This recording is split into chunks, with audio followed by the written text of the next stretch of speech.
Salve, psiconautas do Brasil! Este é o seu canal de curiosidades sobre os mistérios da mente humana e os segredos da psiquiatria.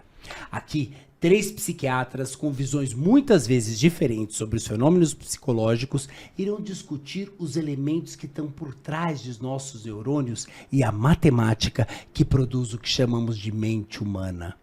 Para que esse projeto dê certo, a gente pede que você deixe o seu like, se inscreva no canal, ative os sininhos de notificações e compartilhe com os seus amigos. Além disso, deixe seus comentários, eles são fundamentais para a gente.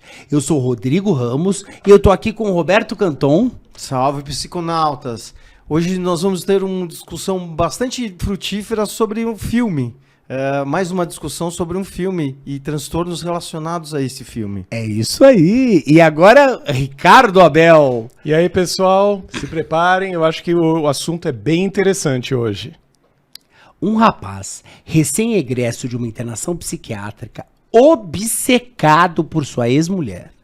Ao longo do filme, podemos perceber o impacto que o transtorno afetivo bipolar tem em sua vida.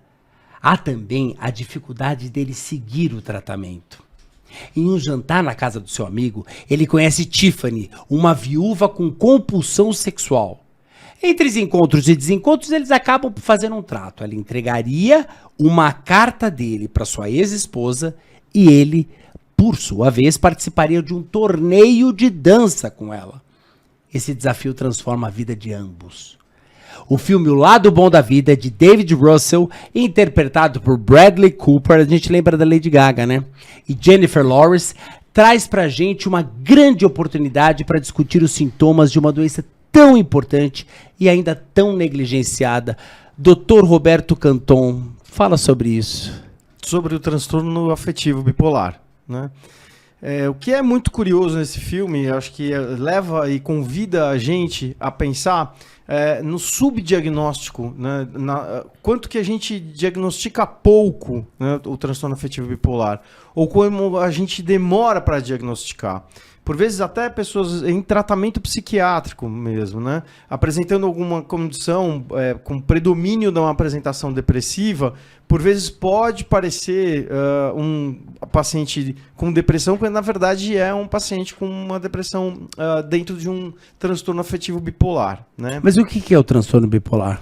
O transtorno afetivo bipolar, ele é classicamente facilmente compreendido como se a gente não tivesse só um polo, né, de humor. A gente teria 2 polos, ou seja, a euforia e a depressão, né? O estado eufórico que seria quase que oposto ao quadro depressivo, né? Enquanto o quadro depressivo, o humor fica deprimido, a pessoa fica com menos energia, fica mais isolada, conversa menos falante.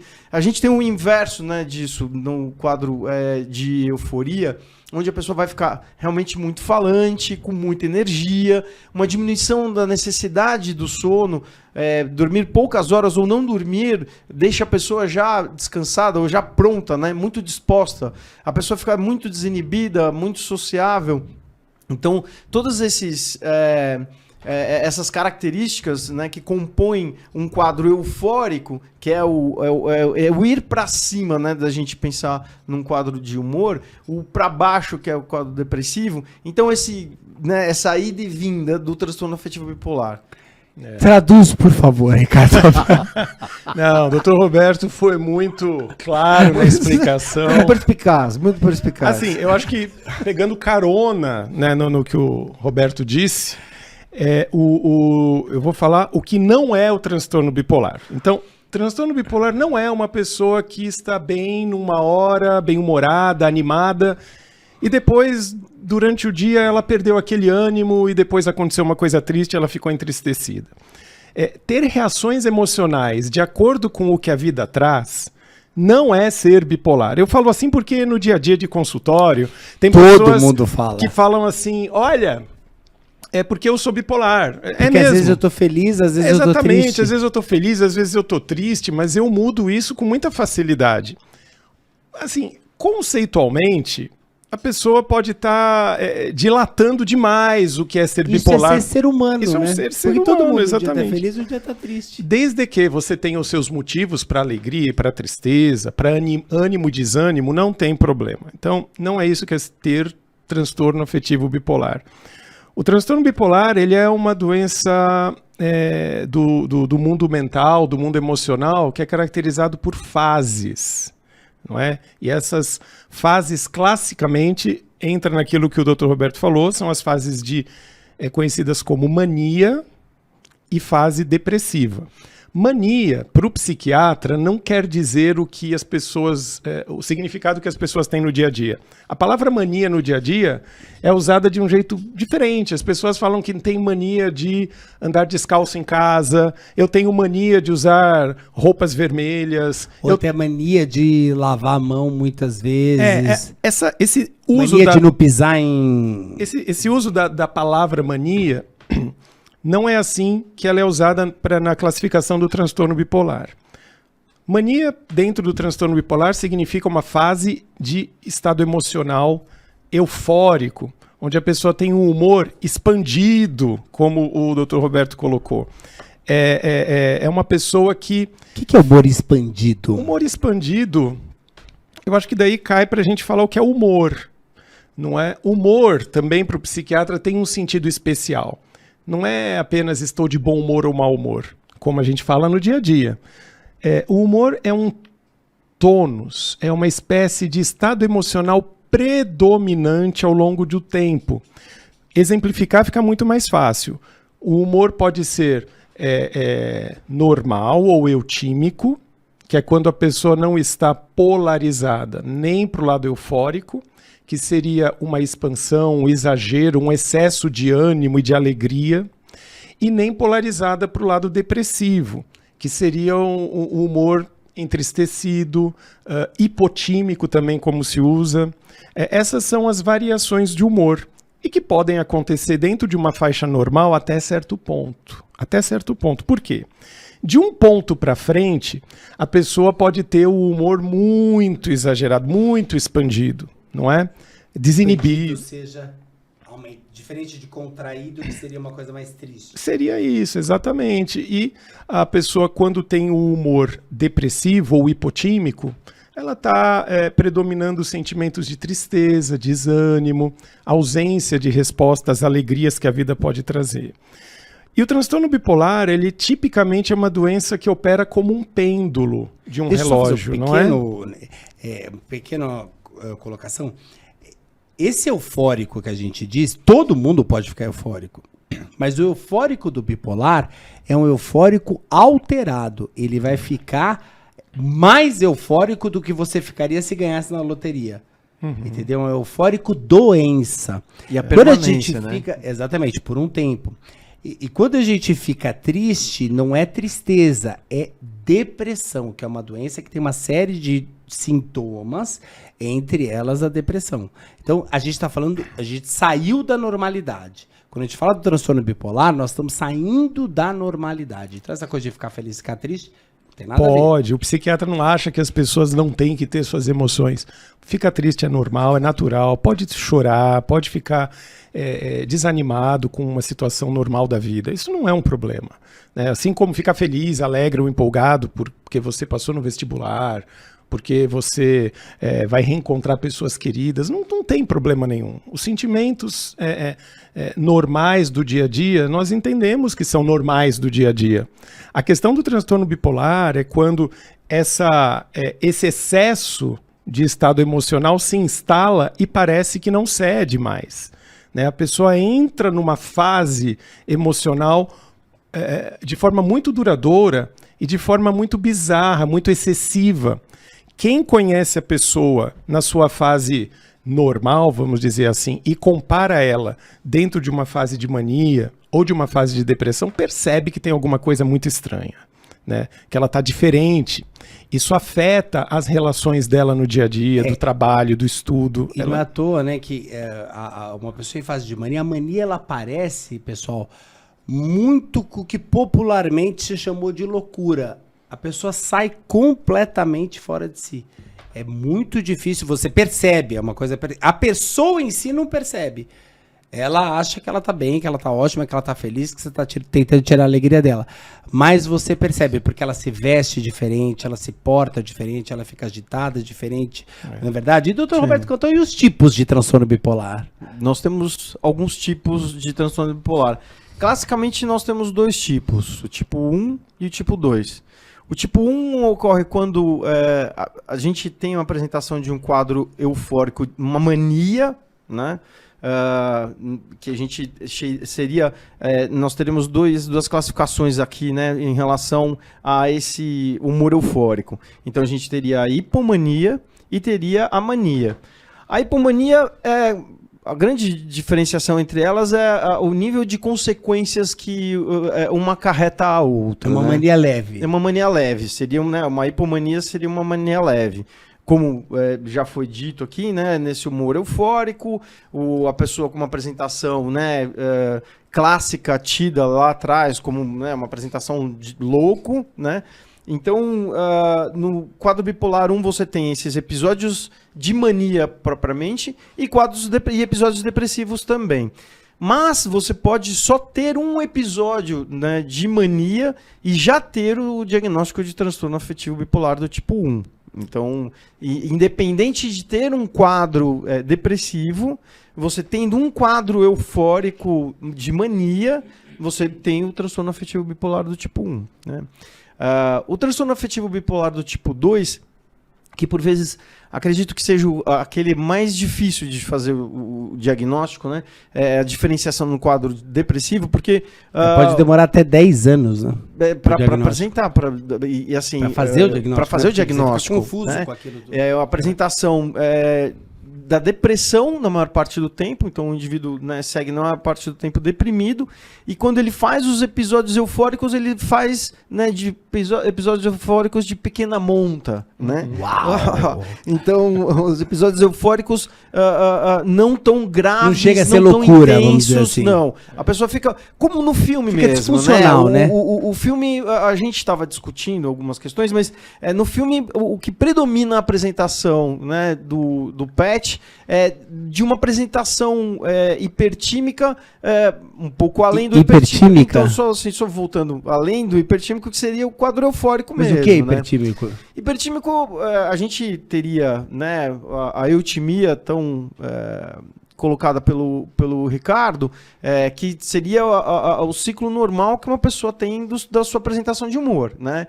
Então, você tá eutímico. Não, eu tô um pouco hipotímico agora. Um pouco cansado, um pouco já. Tá dizendo que tá triste nesse tô momento, triste, mas tá visível, tá visível. É pra falar de mim? Não. Então a gente vai falar, né, do... Me lembra, por favor, que a gente vai falar? Você falou que é hipertímico, que o nosso personagem... Então hipertímico hipertímico que eu conheço, um dos hipertímicos maiores, um dos hipertímicos, né, mais... próximos que na minha vida que eu tenho é o doutor Rodrigo Ramos.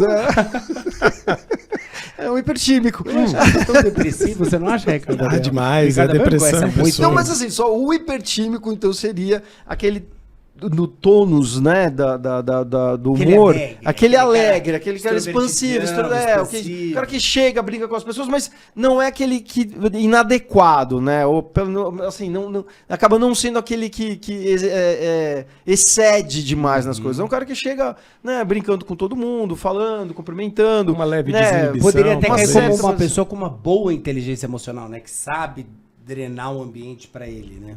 Eu acho que o hipertímico, ele não tem esse domínio todo, mas eu acho que ele escorrega às vezes um pouco nessa questão da percepção do outro, né? Que eu acho que aí já é uma visão minha. Eu acho que quem está mais deprimido, apesar de ficar preso em si, tem uma leitura do externo, acho que com uma maior profundidade do que quem é um hipertímico ou quem está no estado eufórico. Eu acho que é importante a gente diferenciar também o temperamento, né? Porque a gente pode chamar hipertimia ou hipotimia. Hipertimia, lembra? Alegria, euforia, hipotimia, tristeza.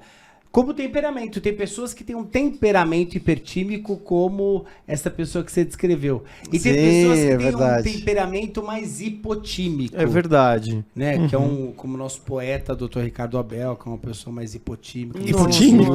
Obrigado pela parte que me toca. Mas tudo bem. Todo mundo quer ser hipertímico, eu né? quero que você me diga uma coisa. Qual é o diagnóstico do nosso querido Bradley Cooper, que eu esqueci o nome dele no filme, como que é? É o Pet. Pet. Qual o diagnóstico do Pet? Mais uma das discussões acaloradas que tivemos antes, né, do início da gravação. Eu acredito que o filme não consegue dar essa resposta, né? Assim, pra gente, lendo o filme como psiquiatra, não dá pra pensar que eu conseguiria fazer o diagnóstico dele. Que dá pra saber que ele é um bipolar, clássico, né? Óbvio, ele é um bipolar. Se ele é um bipolar do tipo 1, do tipo 2, há discordâncias.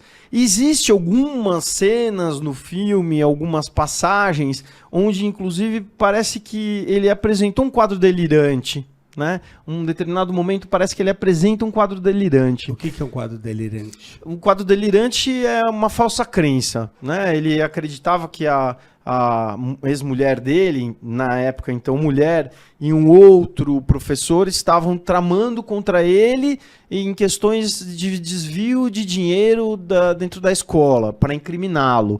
Então era um quadro delirante, né? Uma falsa crença. Né? Uhum. Isso, ele entra em contato com a polícia, faz a denúncia na delegacia.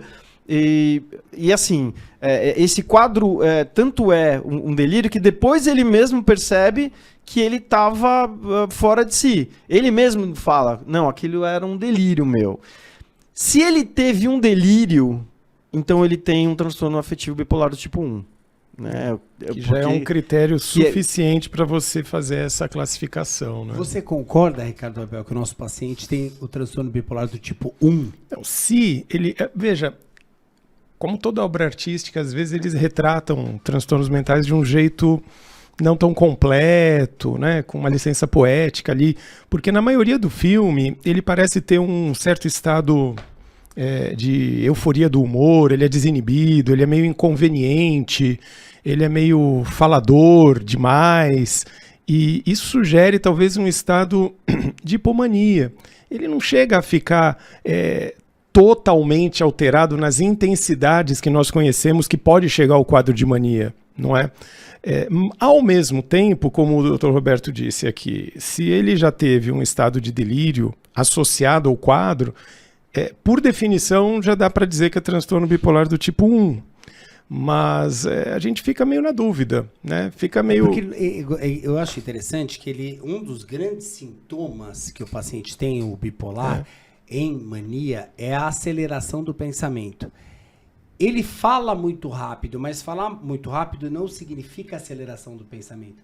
Falar muito rápido significa pressão de fala, ou a gente usa o termo logorreia. Aceleração de pensamento é quando você pega termos e vai juntando uma ideia na outra, de tal sorte que você não sabe mais como que você começou. Então você começa dizendo, não, porque eu quero entregar uma carta para minha ex-mulher. Vamos supor que ele dissesse, quero entregar uma carta para minha ex-mulher, você pode me ajudar? Porque quem ajuda, você sabe que Deus sempre abençoou quem ajuda, porque afinal de contas os 10 mandamentos, eles falam para você que você sempre tem que honrar pai e mãe. E pai e mãe é uma coisa muito importante. Você já pensou o que você vai dar pro seu pai no Dia dos Pais? Isso é aceleração do pensamento. Essa é a arborização, não é? O pensamento está acelerado. Ele vai pegando uma ideia, junta na outra, junta na outra, junta na outra, junta na outra. O nome que a gente dá é o tipo arborização. Às vezes está tão acelerado que já não junta Lé com Cré. É mais ou menos isso, né? Então esse é um tipo... Só que ele tem pressão de fala. Ele fala... Por isso que a todo momento eu fiquei com a sensação total de que era um bipolar do tipo 2. Parece mais. Mas a gente é inquestionável que diante da presença de delírios, por definição, a gente tem que considerar aquele quadro de mania. E a gente tem que internar. Antes da gente mostrar um pouquinho da internação, eu só quero que fique bem claro o que é uma hipertimia. Hipertimia, a pessoa pode estar muito alegre, eufórica ou até muito irritada. Vamos pôr a cena do livro? A cena do livro eu acho que mostra bastante assim, essa parte. vai aparecer agora, e é uma cena que mostra que, por exemplo, as pessoas podem ler o livro e não gostar do livro. Isso é uma coisa absolutamente comum. Né? Quantos livros a gente lê e não gosta? Não, e vale destacar o que você falou, né? A gente destacou muito na nossa explicação de transtorno bipolar o polo de mania, o polo de depressão. Mas tem outra característica de variação de humor que pode fazer parte, que é a irritabilidade. Isso. Né? Que é também chamada de disforia. E que está mais ligada ao universo da mania, não que não esteja na depressão, mas pode a irritabilidade acontecer, exacerbada. A irritabilidade pode ocorrer, é um tipo de estado que pode estar associado tanto às fases de mania, mas também à depressão, né? O deprimido irritado. Comumente mais a gente vê no quadros eufóricos, né?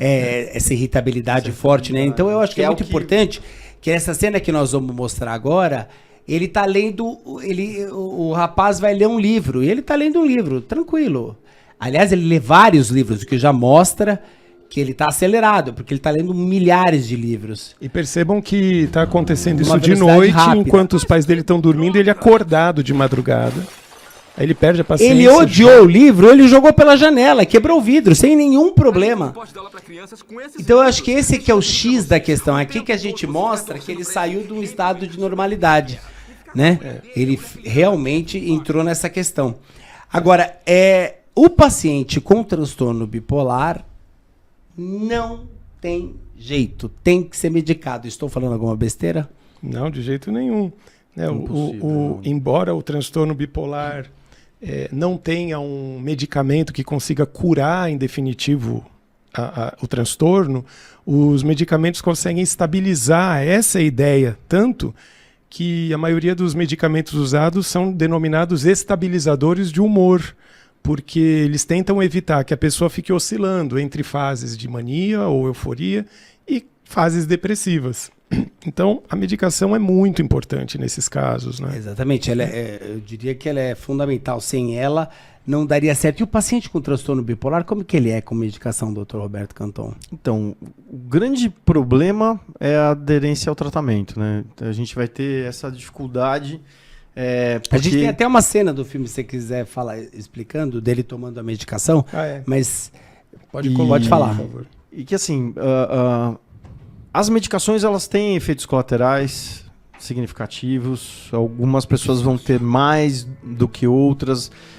A gente tem uma das medicações clássicas aí, que né, foi aprovada pelo FDA em 1970, né?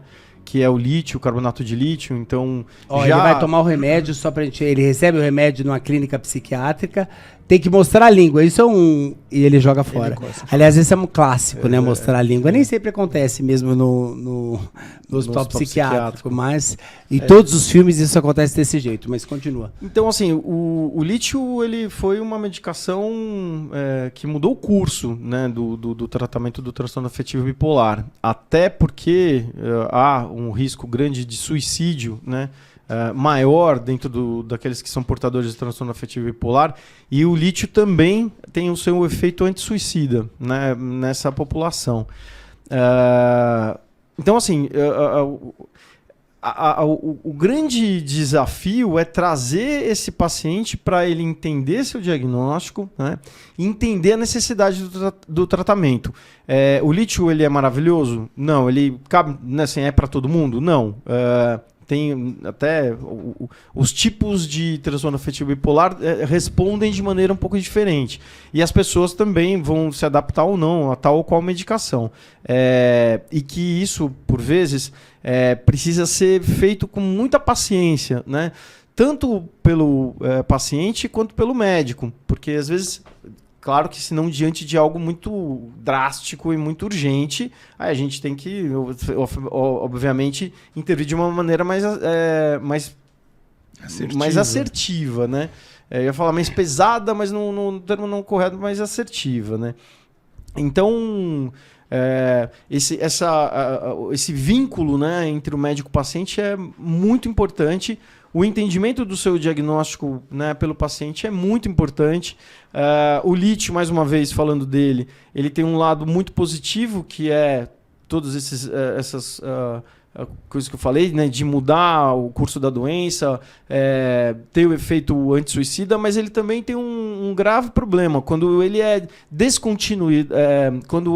descontinuado, ele aumenta o risco de suicídio. Então, o paciente, quando está o bipolar, que está tomando lítio, interrompe repentinamente, ele aumenta o risco de suicídio. E, obviamente, também de mais um ciclo, né? Ou seja, para depressão ou para o estado eufórico, mas esse é o grande problema, por isso que a medicação ela precisa ser mais usada, né? E, Ricardo, no nosso querido filme, O Lado Bom da Vida, o Pat é internado. Sim. O que acontece? Normal. Como médico dele, você recomendaria a internação? O que é? Então, o filme já dá a ideia de que ele precisou da internação. Não fica claro exatamente, mas parece que foi depois que ele teria agredido o professor de história que teria tido caso com a esposa dele. Que então, ele pegou no flagra, que ele né? pegou Tomando no banho. flagra, ele se descontrolou e ficou agressivo. Mas a gente estava até conversando antes, né? Ah, bom, mas até aí seria uma questão policial, né? Ele pega alguém lá, perde o controle, tem que parar numa internação psiquiátrica. Eu entendi do filme que levaram em conta o histórico dele, que algumas semanas antes ele estava se sentindo perseguido na escola, que acusaram ele aquela situação que ele estava desviando dinheiro. Enfim, devem ter feito uma avaliação e devem ter associado o comportamento dele descontrolado ao estado mental do momento. Daí a internação dele, né? Nesse momento da internação, o paciente que se encontra em mania, dificilmente ele tem crítica do quadro dele, do estado de comportamento dele. E crítica quer dizer a noção que a pessoa tem de estar adoecida, não é? E muitas vezes, quando você está eufórico, em mania, você não faz essa noção de que você está adoecido. Por quê? Uma coisa que às vezes eu comento para pacientes, eu não sei se vocês já tiveram essa percepção. Eu imagino que de todas as doenças da medicina que a gente abrange como médico, não só como psiquiatra, talvez o estado de mania e de hipomania é o único que você está adoecido, mas a sua sensação é melhor do que quando você está são. Né? E esse é um problemaço, né? Porque toda a medicina pega qualquer coisa, unha porque você tá encravada, feliz, né? Gastrite, qualquer coisa. Qualquer doença te tira do seu centro de bem-estar e te puxa para pior. No quadro do transtorno bipolar na mania, é a única situação que você está adoecido, né? Você não está no seu centro de equilíbrio, de bem-estar, mas se sente melhor. Isso que é interessante, você se sente melhor. Você não está melhor, você está zoadaço, mas você se sente melhor. A sensação do transtorno bipolar é de aumento da energia. Eu não sei se a gente falou isso antes, não é? Mas a pessoa se sente com mais energia, com mais disposição. Ela faz um julgamento de si própria, às vezes um pouquinho excessivo para o lado de ter mais capacidades ou ser mais... Ela se acha mais, com a autoestima aumentada, mais inflada.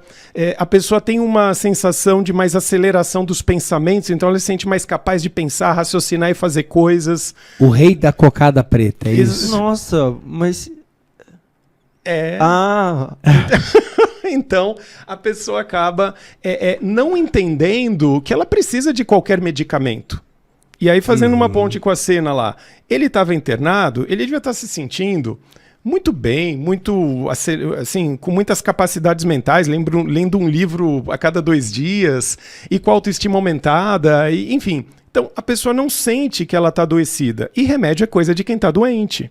Então, por isso é muito difícil a pessoa em mania ou até em hipomania aderir ao tratamento. Na hipomania é pior ainda.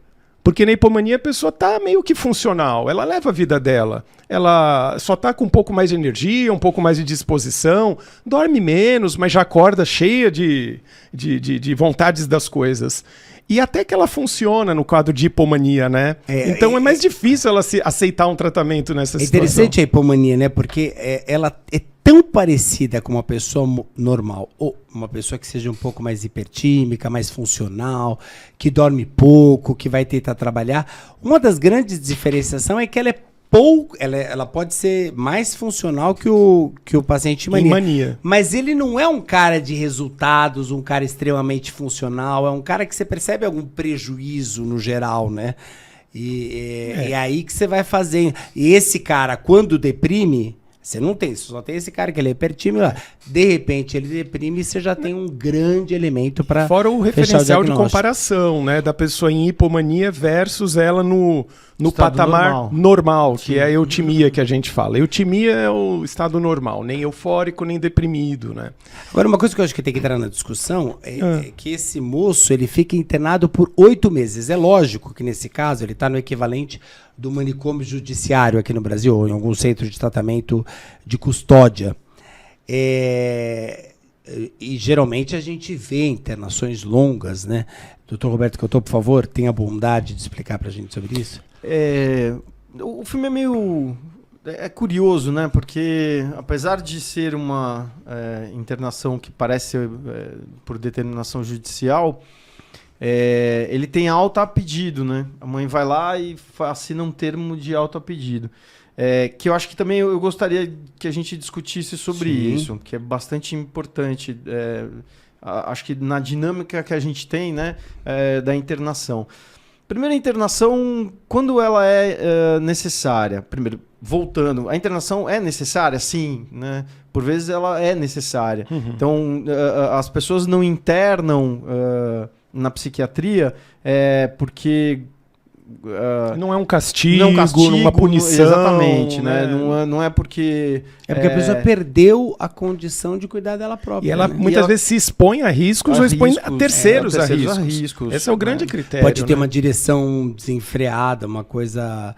Né, pode entrar em lugares que ela deveria tomar cuidado, mas não toma, porque ela acha que ela é super forte. Não, até do ponto de vista também financeiro, ela perde a crítica, né? Do ponto de vista financeiro, ela pode se arruinar, né, financeiramente, né? Aí tem uma grande perda de crítica, né? De crítica da realidade. Poxa, o que eu tô fazendo? Eu acho que quebra todas as coisas que seguram, as amarras, né? Então quebram todas elas. Então a desinibição pode ser sexual, pode sair com vários parceiras, né? Sem proteção, né? O que habitualmente não faria.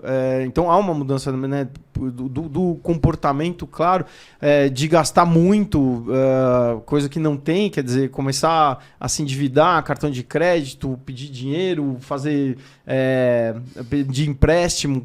Então ela pode quebrar a vida dela em vários aspectos, né? Então, para resguardá-la nesse sentido, ou que nesse momento ela é um perigo a si mesma, né?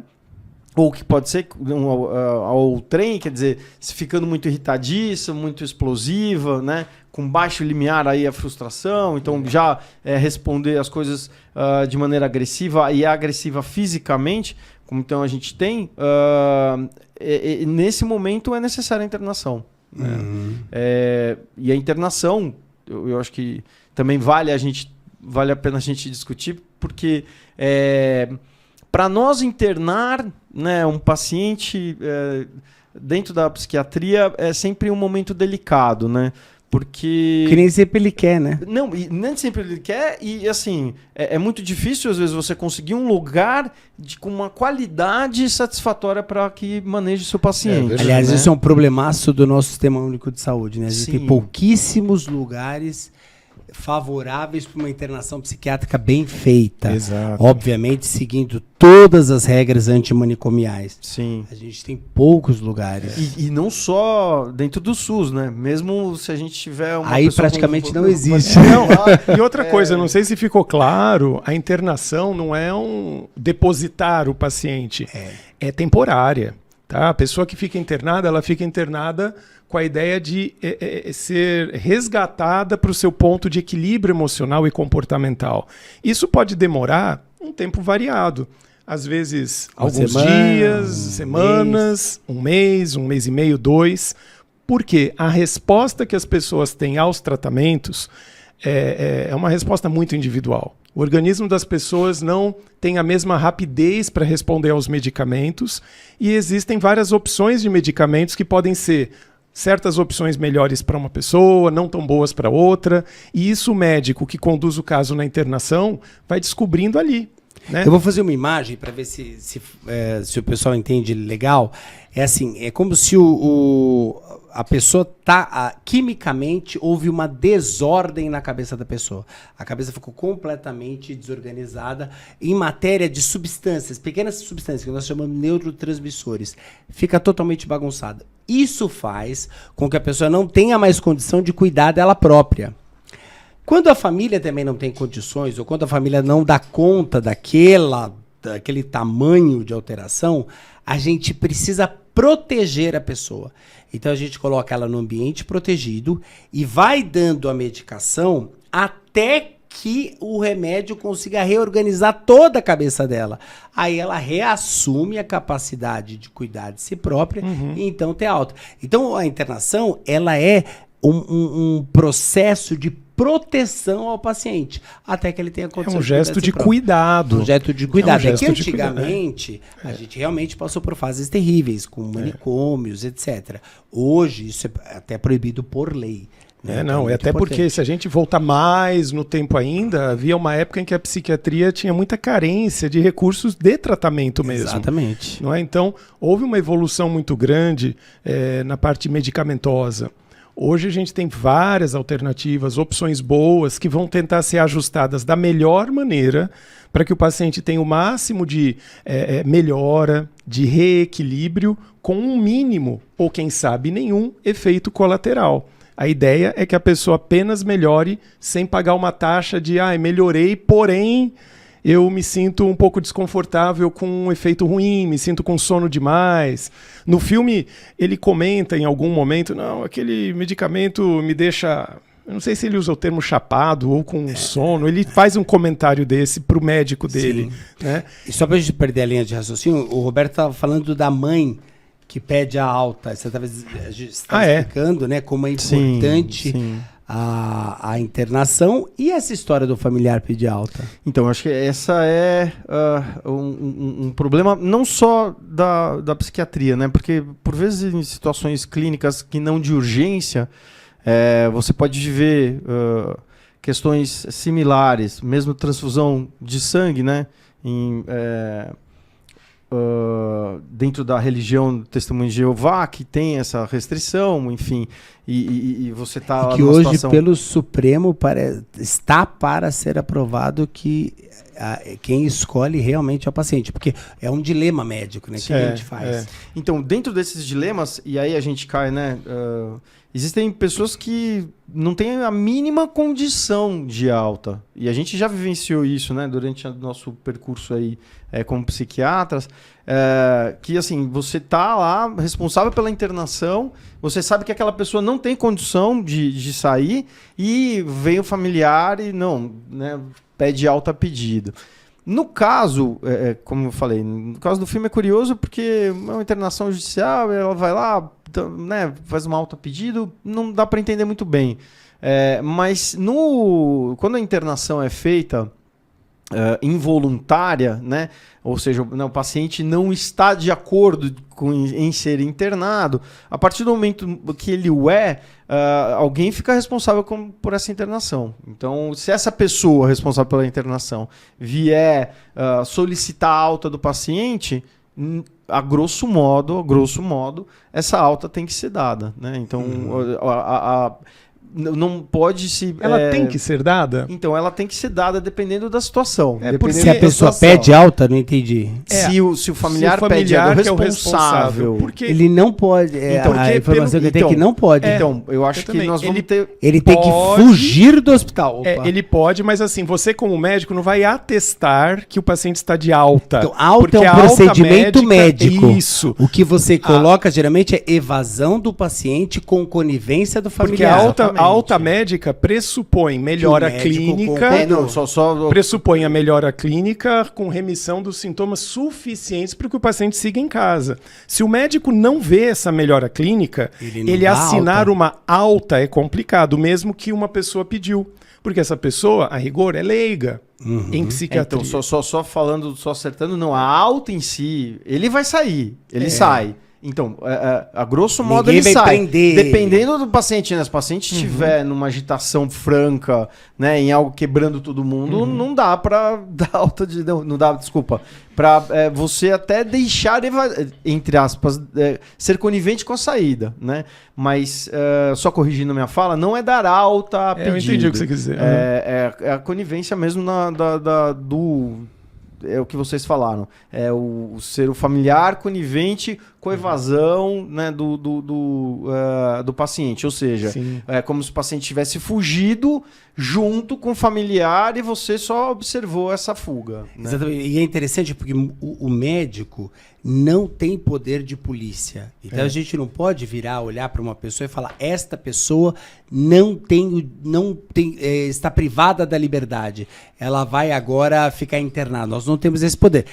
O que a gente faz? Existe alta involuntária? Existe internação involuntária? Existe. Mas como que ocorre a internação involuntária? A pessoa tem que estar dentro de alguns parâmetros. Por exemplo, ou ela está psicótica, isto é, ela saiu da realidade, não está mais na realidade, ou ela tem ideação suicida, ou existe um grande risco de exposição social. Nessa condição, o médico pode internar contra a vontade, mas ele tem 72 horas para comunicar ao Ministério Público que tem uma pessoa com aquelas características que está sendo internada contra a vontade. Senão a gente acaba configurando o cárcere privado. Não, né? E é uma situação do médico bem difícil, porque você fica entre esse dilema de você não pode aprisionar uma pessoa à revelia da sua vontade, por um lado, por um olhar ético. Por outro lado, você não pode ser negligente como médico ao diagnosticar que uma pessoa está privada do contato com a realidade, com ideias que podem colocar a si ou a outra pessoa em risco, e simplesmente também ser omisso nessa parte de proteger a pessoa até dela própria. Eticamente é complicado. Não é? Então, desde que a pessoa tem esses critérios que o Rodrigo colocou, a internação é necessária, né? Ela tem um dever do médico promover a internação. Agora, só vou fazer uma correçãozinha, né? Assim, não é uma correção, mas é uma fala... O senhor vai ousar me corrigir? Pode corrigir, ou eu, não sei, pode corrigir ele. Então, pode ser. Eu sou não é correção, porque, como você falou, que pode estar ou psicótica ou... Mas assim... Psicótica não quer dizer, não é igual à internação, né? Já uma ideação suicida, ela é, né, quase que imediatamente igual a uma internação, né? Só ponderando essas questões. Então, né? o paciente psicótico pode ser internado contra a vontade. Eu não estou dizendo critérios que levam à internação. Estou dizendo quando você interna. Por favor, preste atenção da próxima vez. Eu passei. Agora, tem uma personagem que nós não podemos deixar passar, a Tiffany. A belíssima Jennifer Lawrence. Sim. O que vocês acham da Tiffany? Porque ela também mostra uma neurose ali. Ela mostra um quadro que em algum momento se parece até um transtorno de personalidade emocionalmente instável. A gente fica pensando se ela não seria uma paciente borderline, que é um transtorno de personalidade com muitas características específicas, mas principalmente emocionalmente instável. E ela é ela que leva o Pat a toda a mudança. Ela é o elemento que leva ele à mudança. Sim. Né? E ela mostra, né, ali ao longo do filme que ela tem algumas características manipuladoras, não é? Ela faz a vontade dela acontecer mentindo, dobrando ali ele com a história da carta, que ela ia entregar, mas não entrega, só para ter ele ao lado dela para fazer o que ela quer, então ela manipula. Mas é uma manipulação ou é um chaveco? Eu acho que é uma manipulação, porque ela quer ter ele ali. O chaveco é uma manipulação, né? Eu acho que dá para colocar na mesma caixa, sim, eu acho que é mesmo. E outra característica que ela mostra, ela é explosiva, ela tem um limiar à frustração meio complicado, quando ela é contrariada, ela estoura. A cena clássica, acho que a gente não separou, é uma pena, mas é uma cena que ela tá na lanchonete com ele, daí ele contradiz ela lá de alguma maneira. E ela faz aquele escândalo. Ela joga tudo no chão, levanta, faz o escândalo lá fora, diz que ele tá me abusando, alguma coisa assim. E era mentira, ela estava simulando. Quer dizer, é uma pessoa que pode sair do céu para o inferno em alguns segundos. Né? Isso faz a gente suspeitar. Ela não é a personagem que mais é destacada, ela não é a protagonista, mas ela aparece muito, faz a gente suspeitar que ela tenha uma característica de personalidade emocionalmente instável, que esses elementos que a gente citou são comuns em pessoas com esse tipo de... Embora o filme sugere que toda essa alteração teria vindo depois da morte do marido, né? Do Thomas, se não me engano, Thomas. Não dá pra saber, né? De Não novo, dá é um pra recorte. saber, Se ela Agora, era ela assim já... fica, é interessante que depois da morte do marido, ela adquire uma compulsão sexual. E é muito interessante a forma como ele descreve, alerta de spoiler, porque ele coloca, né, o cara foi comprar uma lingerie, eles estavam há muito tempo sem transar, o cara foi comprar uma lingerie da Victoria's Secret para ela, deixa no banco da frente, só que ele sofre um acidente e a lingerie fica lá. A partir daí ela começa, talvez, se a gente levar em consideração as fases do luto, que é a fase primeiro de negação, depois de revolta, depois de depressão, aceitação e amadurecimento, se a gente leva em consideração tudo isso, naquela fase de negação ela fala, eu vou transar com todo mundo, como se tivesse alguma chance de resgatar o rapaz, né? E a partir daí ela vai tendo um comportamento altamente lesivo, transa com vários caras, de um jeito não tão responsável como o filme. Porque transar com vários caras não tem problema, agora de um jeito que parece lesivo para ela. Que houve uma ruptura do padrão habitual dela, né? Isso que chama a atenção. Que foi em pouco tempo muitas pessoas. Muitas pessoas, exatamente. Deu essa impressão no filme. Que não era como ela funcionava. Todo mundo tem direito de transar em pouco tempo com quantas pessoas quiser. Mas ela não era assim. Mas naquele filme não era assim. Isso é uma coisa que a gente leva em consideração para fazer. Quem era a ideia do diagnóstico. psiquiatra, né? Descobrir quem é a pessoa. Quem é aquele... Quando você recebe um paciente, você quer descobrir quem é você. Ou seja, por isso a gente consome um tempo para conhecer a pessoa, perguntando coisas da vida dela, como ela era, o comportamento dela, o que ela já fez da vida, para você fazer um paralelo entre como ela era e como ela está. Né? E eu acho que um médico que vai avaliar um paciente como ela, como é o nome da personagem? Até esqueci. Tiffany. A Tiffany, ou o protagonista que é o Pat. Enfim, isso seria fundamental. Fundamental. Como funcionava aquela pessoa no dia a dia habitual dela, nos anos anteriores, para você fazer um paralelo com como ela está. Nisso o médico usa a entrevista com o próprio paciente, mas às vezes a gente conversa também com familiares, não é isso? Com pessoas próximas, com cônjuge, para formar uma imagem o mais fidedigna possível de como é aquela pessoa antes daquele momento que a pessoa se encontra em crise. Assim a gente tem um parâmetro comparativo, né? Exatamente. E é uma coisa que a Tiffany acaba conseguindo tudo que ela quer. Como se casar com o cara. Até conseguiu isso, né? Ela ficou com o cara. Exatamente. Bom, isso é um spoiler. Conseguiu dançar. Conseguiu dançar. Verdade. Não muito bem, mas o suficiente para fazer o ponto. E por falar nessa pontuação da dança, e a opinião de vocês do senhor Pat, não sei se esse é o nome dele, do pai do Pat. Pai do Pat, que né? também é interpretado pelo brilhante Robert De Niro, que também é uma figurinha especial, hein? Roberto Canton.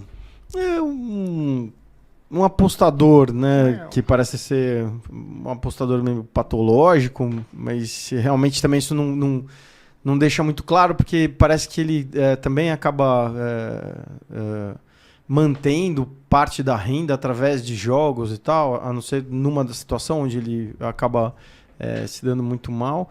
E também que tem traços que sugerem um toque, né? Ele é muito supersticioso, né? Extremamente. Eu achei que dá pra lembrar um negócio que a gente chama de pensamentos mágicos. Exatamente. Né? Ele é um cara cheio de superstição. O que é o pensamento mágico? Eu acho que assim, na linguagem, a coisa mais próxima na linguagem coloquial é a superstição. Né? Na linguagem coloquial Só que o pensamento mágico é uma superstição que tem uma raiz muito próxima distancia uma gota a pessoa da realidade, do que é possível ou não. Da quebra com a realidade. Da quebra com a realidade, exatamente. Enfim, ele tinha umas crenças que se ele tivesse com um lenço na mão e a pessoa sentada logo ali naquela posição com uma camisa do time, isso ia fazer o time ganhar. E você fala, é uma bobagem, mas é uma bobagem que tem força na vida dele. Ele fica realmente aflito ou angustiado caso aquela configuração das pessoas não acontecesse. Tanto que a Tiffany ganha a confiança dele quando prova para ele que todas as vezes que o Pat estava com ela, o time ganhou. Ou seja, reforça nele o pensamento mágico. E a coisa é tão rígida, né? Que eu acho que pode se aproximar do toque, porque ele chega a ser disfuncional, porque ele faz grandes apostas. Ele chega a apostar um restaurante, se não me engano. No final, para ver se dava certo. Tudo. Verdade, depois quem resolve é a Tiffany. Sim. Né? Sim, é verdade. Dançando, é verdade. ganhando. Ele é um outro personagem aí que traz umas características psicopatológicas interessantes, né? E aí a gente pode entrar um pouco nessa questão genética, né? Tudo bem que ele não mostra que tem o transtorno bipolar, mas ele sugere fortemente pra gente uma genética favorável a uma doença mental. Falando do transtorno mental. Até porque ele tem uma coisa, ele tem uma briga, né? Ele não pode ir ao estádio porque ele brigou e agrediu alguém. Então ele tem algo que, no espectro mais impulsivo também, que pode se ler, né? Mesmo na questão dos jogos, né? E nessa característica que o próprio Pat fala numa das sessões, né, de terapia dele, que o pai é que é explosivo, ele não. É interessante que numa sessão de terapia ele é feito a comparação. Agora estão dizendo que eu pareço com meu pai. Isso. E parece que ele é extremamente parecido com o pai. Tanto que no momento que ele vai ter, de briga lá, ele começa a dizer... E agora? Que eu faço? Segura. Depois ele vai lá e briga. Qual não é a surpresa dele? Está o psiquiatra dele lá, brigando junto com a cara dividida no meio, pintada. E isso é uma coisa interessante, né? Como que é ver, na sua opinião, Ricardo, ver o paciente ver o seu psiquiatra, ver o seu terapeuta num ambiente fora do consultório, do setting, etc. Pois é, né? Isso é muito interessante, porque é como, de certa maneira, não sei se vou falar uma coisa um pouco excessiva, mas da mesma maneira que os juízes, né, no direito, eles têm é esperado que eles tenham na sua vida pessoal um comportamento alinhado, ilibado, que reforce aquela imagem de credibilidade. Será que o médico, o psiquiatra também não é assim? Porque num setting, num consultório, você tem uma imagem de credibilidade, de ser certa seriedade para com seu paciente. E de repente lá fora, claro que todos nós temos nossas vidas, a gente também se diverte e tal, mas longe dos olhos do paciente, não é? A gente é um papel, né? Eu acho que o psiquiatra e o terapeuta é um papel. Se você sai desse papel, fica muito difícil para o paciente conseguir... Porque uma coisa que é interessante, né? Quando o paciente vai no consultório psiquiátrico ou psicológico, ele está dando uma licença para o profissional até para falar da vida dele. Licença essa que ele caça a hora que ele quiser. Agora, se ele vê a parte mais humana do profissional, a tendência, ele pode ter uma grande tendência de tentar caçar antes. Fala, não, eu perdi a confiança nessa pessoa. Por isso que isso acho que talvez venha até do Freud, né? Que é essa coisa de você ter o papel muito bem preservado. O Freud não ficava nem perto do paciente, ficava atrás enquanto o cara ficava deitado no divã. Pois é, eu acho que essa questão é muito válida mesmo, porque talvez a imagem que o paciente constrói daquele profissional é uma imagem que tem uma seriedade embutida. E de repente tudo aquilo pode ser destruído num segundo, né? E as redes sociais hoje, qual que é a sua opinião das redes sociais do psiquiatra e do paciente? Tem um meme que faz um sucesso incrível que fala assim: o psiquiatra deveria acompanhar a rede social dos seus pacientes e ajustar a medicação de acordo com as postagens. Eu acho que as redes sociais são o Deus e o demônio, né? Acho que como algo informativo, né, para os pacientes, eu acho que pode ser útil. Então sendo aí o protagonista o médico, né? Por sua vez, fica essas questões, né? De você ver, às vezes, algumas postagens do seu paciente, você fala, mas isso, será que ele tá bem? Né? Será que... Você se questiona, né? Acho que eu vou ligar pra ele. Acho que eu vou ligar pra ele, acho que eu vou, né, antecipar a consulta, alguma coisa do gênero. E muitas vezes não tem nada a ver, quer dizer, apenas é uma liberdade, né? Da pessoa Porque a rede colocar o que ela social quer, é né? um retrato daquele momento, Sim, né? sim. Então, mas eu não acho que... Você acha que atrapalha? Você acha que, por exemplo, o psiquiatra ele deve aceitar os pacientes como... Tem psiquiatra que tem a rede aberta, não tem problema. Mas e quando é particular, você acha que deve aceitar? Eu acho que, pra mim, não. A minha, até, assim, eu falo... Não porque você é antipático. Não, mas não, porque... não, eu sou acolhedor e... Né, não, eu acho que, assim, existem...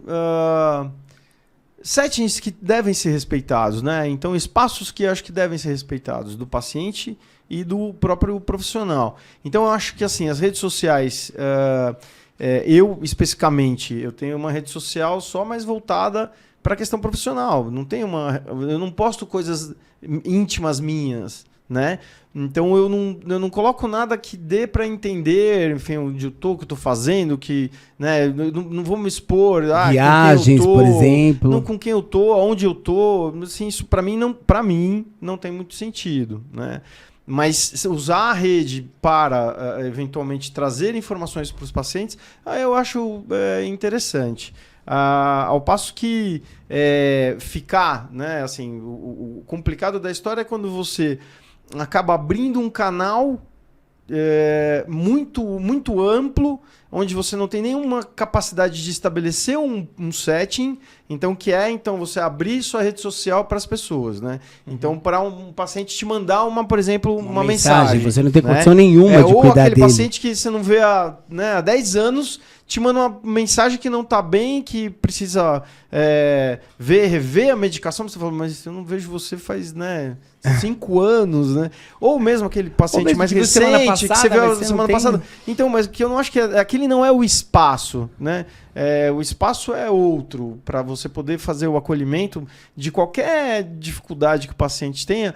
Não é o espaço das redes sociais. Isso eu não acho adequado. Isso, você está de acordo, Ricardo Abel? Você é amicíssimo dos seus pacientes nas redes sociais? Não, eu tenho perfis separados. baladas. Eu tenho perfis separados também. Eu coloco ali o meu perfil profissional de um lado, o perfil pessoal de outro. E eu acho que é saudável manter assim. Eu acho que faz bem. E é importante que se diga, né? Não é por antipatia. Não. É para a gente preservar a relação médico-paciente. Eu acho que isso faz um sentido muito profundo, né, na relação. Ainda mais quando é o psiquiatra... que você que estava comentando, né, que é com o psiquiatra que você abre intimidades que talvez você não abrisse nem para alguém da sua família, muitas vezes, não é? E eu acho que uma vez que se estabelece essa relação, ela deve ser preservada e zelada. Então, acho que é um cuidado com a relação, na verdade, fazer isso. Não é uma antipatia. Eu não vejo assim. E só reforçando essa sua fala, quantas vezes, né, no consultório a gente já não ouviu, olha...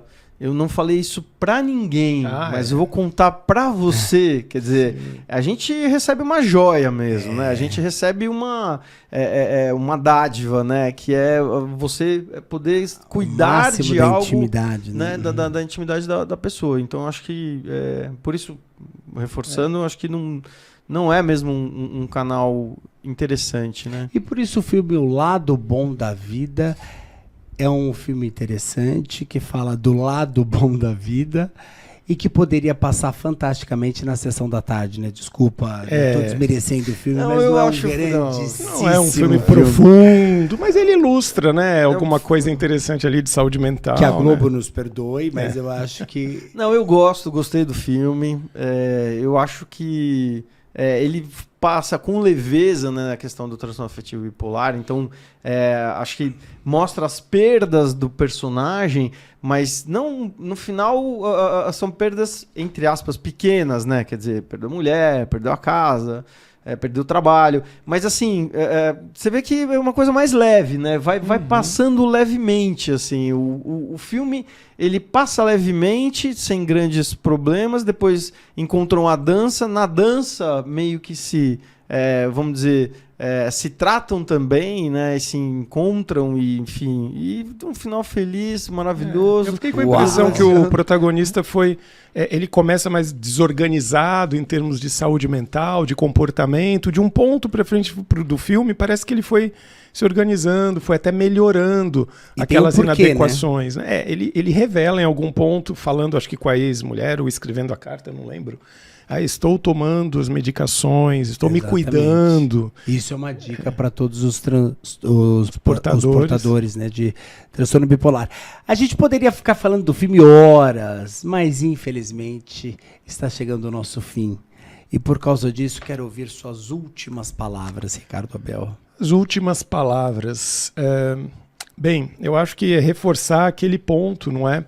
Quando uma pessoa tem diagnóstico de transtorno bipolar, ela tem apenas que ter a consciência de que existe um tratamento disponível, o tratamento pode ser adequado para ela, para o caso dela, para que o organismo dela se adapte muito bem aos medicamentos e que ela viva uma vida plena, produtiva, estudando, se relacionando, trabalhando, sem nenhuma limitação, não é? Claro, até o momento atual da medicina, a gente não tem disponível um tratamento definitivo que se faz por 1 mês ou 2 e acabou. E o paciente está curado. Isso ainda não tem. Enquanto não tem, os tratamentos são de manutenção e quanto mais direitinho a pessoa fizer, melhor para a vida dela. É isso. Roberto Canton, suas últimas palavras. Nas últimas palavras, olhar, né, para a questão do transtorno afetivo bipolar com uma delicadeza maior. Então, quando eu falei, né, de subdiagnosticar, eu vou ser mais claro do que o início, né? Eu vou terminar melhor do que eu comecei. Por favor. Mas assim, o olhar de quanto se demora para diagnosticar o transtorno afetivo bipolar, né? Às vezes, um psiquiatra acompanhando um paciente, isso já aconteceu comigo, já aconteceu com vocês, vai acontecer, né, com todos os profissionais. Assim, a gente não consegue fazer todos os diagnósticos sempre nas nossas vidas, né? Às vezes passa pela gente um quadro depressivo e de repente vai para frente e passa tem um quadro eufórico quando vai para um outro profissional acompanhar. Enfim, eu só reforçar que não existe todo um problema tão grande com o transtorno afetivo bipolar. Ele é, o que eu sempre costumo falar, ele é uma depressão, só que além de ir para baixo, vai para cima, né? Então, que não deve ser estigmatizado da maneira como na maioria das vezes é. E a mim caberá o monopólio da última palavra. E eu quero dizer exatamente isso, que o paciente com transtorno bipolar deve procurar tratamento. Existe tratamento, ele vai ficar bem, ele pode ser altamente funcional durante a vida. Nós temos muitas pessoas que são funcionais, são importantes, estão aí desempenhando o seu papel da melhor forma possível e que têm transtorno bipolar. A única questão fundamental que o paciente com transtorno bipolar precisa se convencer é que ele tem que tomar medicação. Não existe tratamento de transtorno bipolar sem uso de medicação. O tratamento é multidisciplinar, envolve medicação, envolve psicoterapia, envolve terapia ocupacional, mas é fundamental o uso de medicação. Ok, pessoal? Quero lembrar vocês que para que esse projeto dê certo, a gente pede que você deixe seu like, se inscreva no canal, ative os sininhos de notificação, deixe seus comentários e comunique aos seus amigos, compartilhe com seus amigos, porque isso vai ser muito importante para que o nosso projeto continue. Ok? Até mais. Tchau, gente.